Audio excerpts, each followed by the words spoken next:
Je vous propose aujourd'hui de nous intéresser à la décroissance, mais pas celle qui est parfois dans le débat public. La décroissance que je vous propose de considérer, c'est la décroissance spirituelle.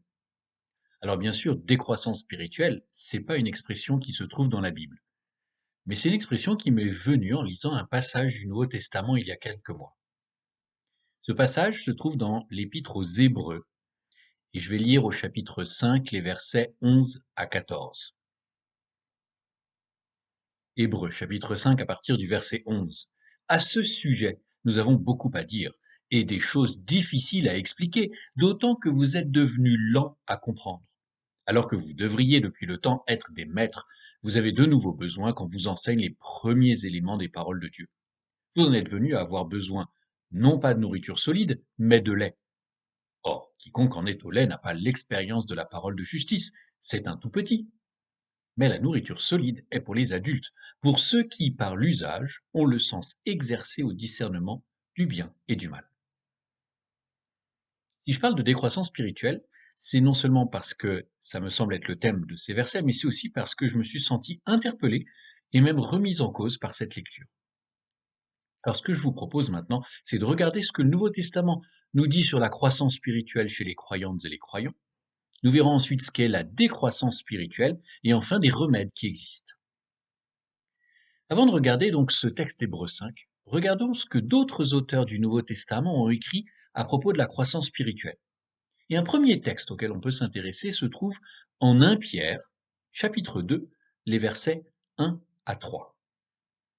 1 Pierre, chapitre 2, commençant au verset 1 nous dit: Rejetez donc toute malfaisance et toute ruse, l'hypocrisie, l'envie et toute médisance. Comme des enfants nouveau-nés, aspirez au lait non frelaté de la parole, afin que, par lui, vous croissiez pour le salut, si vous avez goûté la bonté du Seigneur. Ces versets sont importants, parce qu'ils mettent en évidence le côté, au moins temporairement, normal d'être toute petite ou tout petit dans la foi. Si donc vous êtes jeune croyante ou jeune croyant, ce n'est pas un problème, c'est le début normal de la vie avec Dieu. Mais ce qui doit nous interroger, c'est de savoir ce qui se passe si on reste trop longtemps dans cet état d'enfance, dans cet état de tout petit ou de toute petite dans la foi. Alors qu'est-ce que c'est, cet état d'être toute petite ou tout petit dans la foi? Eh bien, d'abord, les versets juste avant ce que je viens de vous lire, de 1 Pierre chapitre 2, disent bien qu'on s'intéresse à des croyantes et à des croyants, à des personnes nées non pas d'une semence périssable, mais d'une semence impérissable par la parole vivante et permanente de Dieu. Deuxième chose, Pierre parle des conséquences pratiques qui se manifestent chez celles et ceux qui sont nés de nouveau. Et la première conséquence pratique, visible, elle est exprimée par rejeter donc toute malfaisance et toute ruse, l'hypocrisie, l'envie et toute médisance. Ceci nous paraît logique, normal. On s'attend à ce que quelqu'un né de nouveau choisisse de faire le bien, rejette le mal. Mais Pierre ne s'arrête pas là, il poursuit et dit aspirez au lait non frelaté de la parole. La suite de ce verset nous dit que cette parole, la parole de Dieu, c'est le moyen de croissance pour des enfants nouveau-nés. Cela implique que toute croyante, tout croyant, commence sa vie de disciple en étant nouveau-né, mais que rapidement, les choses vont changer, comme pour tout être vivant. Ainsi, ce qu'enseignent les auteurs du Nouveau Testament, c'est que toute croyante et tout croyant commence sa vie de disciple en étant des tout petits, en étant des nouveau-nés, mais les choses changent. Et Pierre nous dit que la croissance passera par notre interaction avec la parole de Dieu. Un autre auteur qu'il convient de regarder rapidement, c'est Paul, l'apôtre Paul, en Éphésiens chapitre 4. Et je vais lire en Éphésiens chapitre 4 à partir du verset 11 jusqu'au verset 16.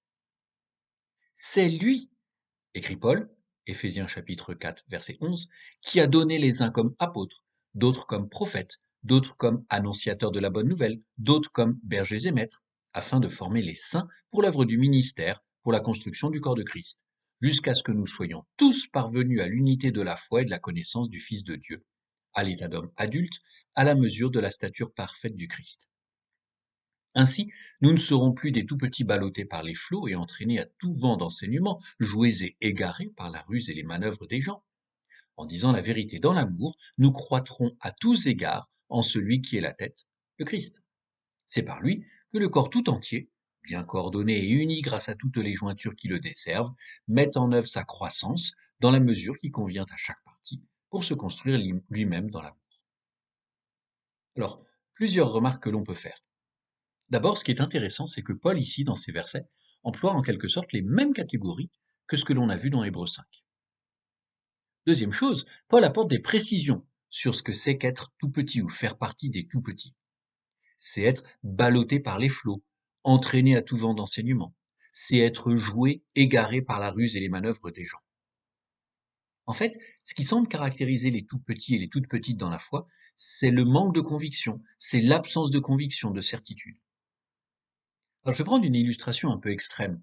En fait, c'est un peu comme la relation qu'entretiennent des jeunes enfants avec le Père Noël. Existe-t-il? Est-ce que c'est l'un des parents?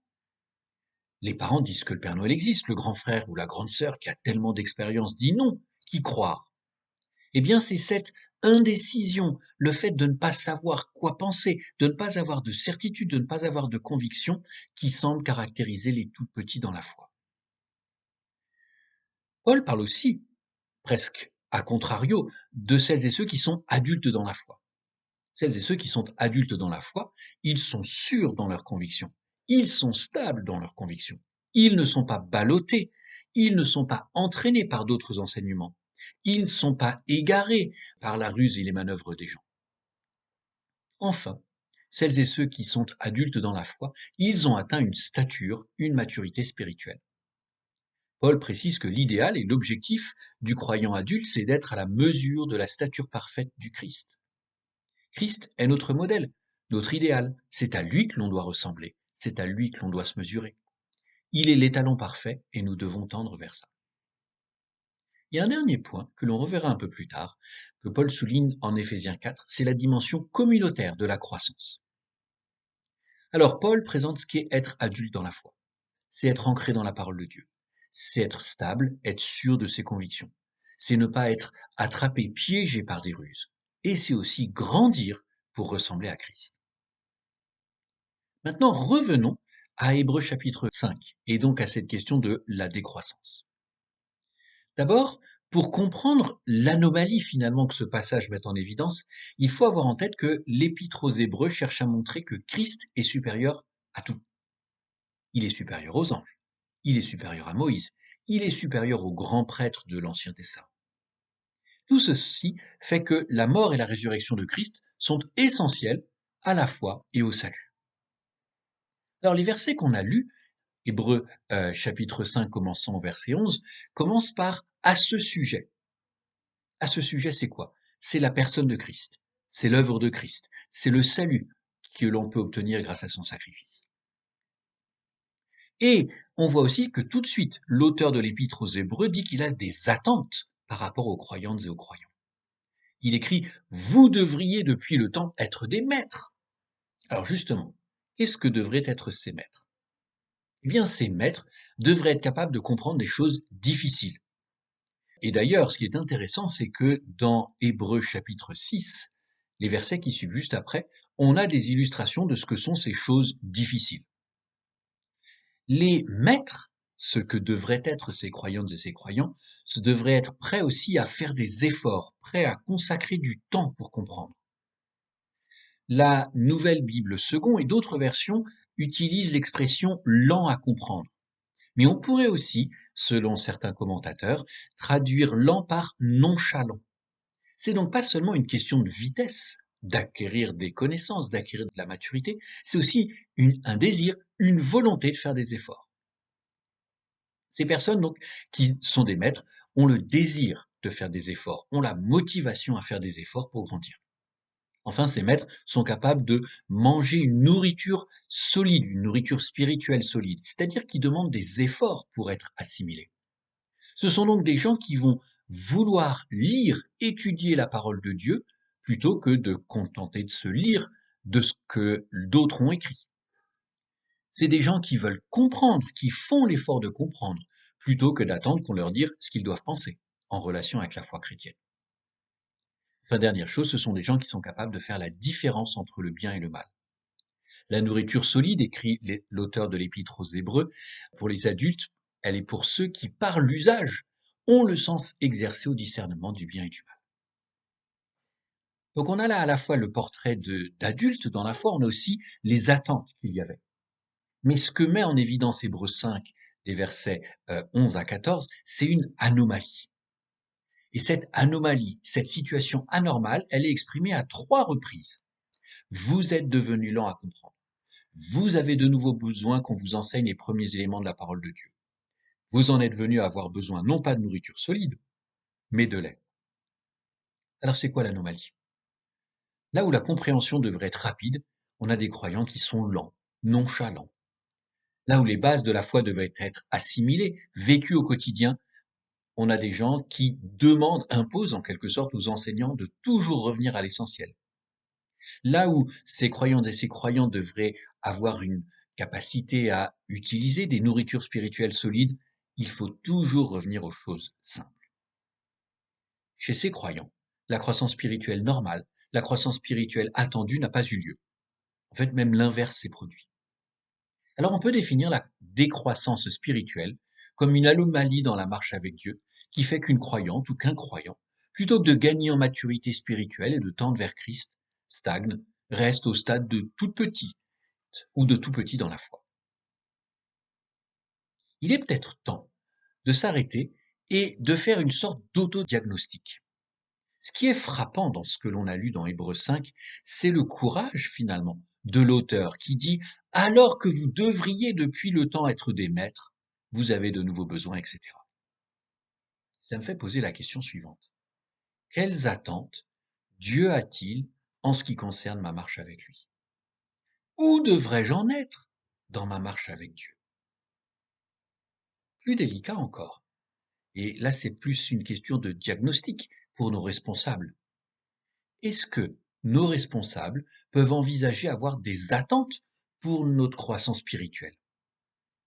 Alors je pose cette question avec une très grande prudence, parce que je n'ai pas moi-même de réponse, et ne sachant même pas si c'est une question qui se pose. Mais c'est une question qui émerge du texte. Ces questions doivent donc nous conduire à la réflexion. Mais il faut aussi garder à l'esprit que nous avons tous des dons, des capacités et des circonstances de vie qui sont différents. Dieu permet à certaines et à certains de disposer de beaucoup de temps d'études, mais Dieu permet aussi que d'autres en aient moins. Dieu permet que certaines et certains aient des facilités à étudier. Et puis, Dieu permet aussi que, pour d'autres, les études, la concentration sur l'analyse des questions de la foi chrétienne soit moins leur tasse de thé. Nous sommes différents et Dieu a des attentes différentes pour chacune et chacun de nous. Mais dans tous les cas, Dieu attend à ce que nous progressions. Alors, si j'ai fait le choix de regarder plusieurs textes, c'est parce que la parole de Dieu ne donne pas seulement un diagnostic, elle donne aussi un remède. Et le premier remède, c'est en quelque sorte une composante individuelle. La décroissance spirituelle, elle trouve son origine dans une mauvaise dynamique. Les difficultés que peut présenter la parole de Dieu empêchent de progresser, empêchent de gagner en expérience dans la vie chrétienne. Donc on manque de discernement, on ne comprend pas la parole de Dieu, on en reste à ce qui est simple, et on ne peut donc plus progresser. Le remède que nous proposent les différents auteurs du Nouveau Testament, c'est de fournir des efforts. Nous devons accepter que la parole de Dieu, ce premier moyen que nous avons pour grandir dans la foi, est difficile par moments. Et donc, nous devons accepter qu'il faut prendre du temps, consacrer du temps à sa lecture et à son étude. D'autant plus, nous devons être conscients que si Dieu nous permet de disposer de la parole de Dieu, de la Bible dans notre langue, c'est pour que nous fassions l'effort de la lire, l'effort de l'étudier. Comme le dit Pierre, c'est le premier aliment de croissance de la croyante et du croyant. Nous devons aussi accepter qu'il peut y avoir de nombreuses situations de notre vie quotidienne, de notre vie de tous les jours, qui demandent de faire un effort pour être abordées avec discernement, pour savoir distinguer la volonté de Dieu, pour savoir distinguer ce qui est bien. Donc, à nouveau, il y a un effort qui est à faire. Mais il y a aussi un remède plus communautaire. Et il y a, dans les différents textes que nous avons lus aujourd'hui, une dimension communautaire qui est très importante. Première chose, la lutte contre la décroissance spirituelle, elle est communautaire. Elle ne se fait pas pour chacune et chacun de nous dans son coin. Revenons à Éphésiens chapitre 4, les versets 15 et 16. En disant la vérité dans l'amour, écrit Paul, nous croîtrons à tous égards en celui qui est la tête, le Christ. C'est par lui que le corps tout entier, bien coordonné et uni grâce à toutes les jointures qui le desservent, met en œuvre sa croissance dans la mesure qui convient à chaque partie pour se construire lui-même dans l'amour. Nous croîtrons. C'est du pluriel. C'est un processus collectif. Paul n'a pas écrit chacun grandira dans son coin. Paul écrit aussi parle du corps tout entier, bien coordonné et uni. Ici, Paul fait appel à une image qu'il utilise fréquemment, l'image du corps de Christ, c'est-à-dire du fait que l'Église de Christ, elle est composée d'individus divers, tous différents, à des stades de croissance et de maturité spirituelle différentes, avec des caractères et des capacités différentes, mais qui grandissent toutes et tous ensemble, à des vitesses différentes, certes, mais qui grandissent toutes et tous. Il parle aussi de mettre en œuvre la croissance dans la mesure qui convient à chaque partie. Paul nous rappelle que la croissance spirituelle, c'est pas juste la croissance de chacune et chacun d'entre nous, c'est pas juste notre croissance, c'est aussi la croissance de l'ensemble, la croissance de l'Église, qui a une lumière de plus en plus brillante, qui est un havre de plus en plus voyant, un havre de paix et d'amour de plus en plus voyant et attirant. Et cette croissance de l'Église, cette croissance du collectif, c'est la somme de toutes nos croissances individuelles. Donc nous grandissons pour que l'Église grandisse. Autre chose que ces versets mettent en évidence, toujours dans un aspect communautaire, c'est que les dons spirituels, les dons du Saint-Esprit sont importants. Dans ces versets, Paul fait un rappel sur les dons de l'Esprit. Mais la fonction de ces versets n'est pas de nous donner une liste, c'est surtout de nous rappeler le rôle, la finalité des dons. Paul écrit, ces différents dons existent afin de former les saints pour l'œuvre du ministère, pour la construction du corps de Christ. Les dons spirituels, les dons que l'Esprit de Dieu fait à l'Église, sont pour nous aider à grandir. L'exercice des dons, le fait d'employer ces dons chez chacun d'entre nous, c'est ce qui nous permet de grandir.